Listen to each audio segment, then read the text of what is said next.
over there's a TV. We could be sitting here with the controllers in our hand playing a video game.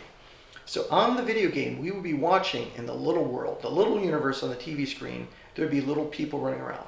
Now that little person, maybe that Pac-Man, that little Pac-Man running around, is a piece of me, is a piece of, if I'm the greater consciousness of Pac-Man.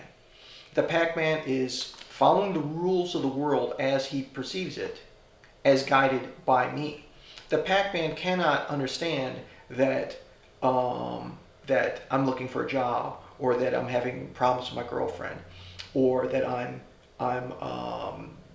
feel strongly about environmental causes. That Pac-Man can only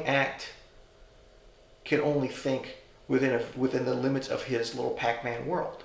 Now, that said, when I'm pulling the controller and I'm steering Pac-Man around, he's me. That little Pac-Man is me.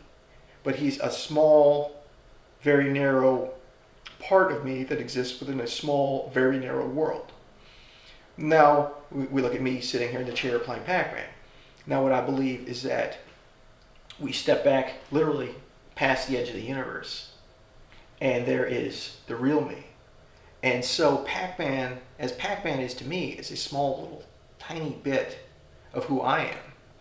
I believe that I am just a small tiny part of what would seem to be an infinitely, I don't want to say infinitely strong, infinitely wide, I don't want to use his words, just an infinite entity that is the real me. And so when I die, I don't think Dave Gonzalez is going to heaven. I think that I am becoming conscious of the greater me.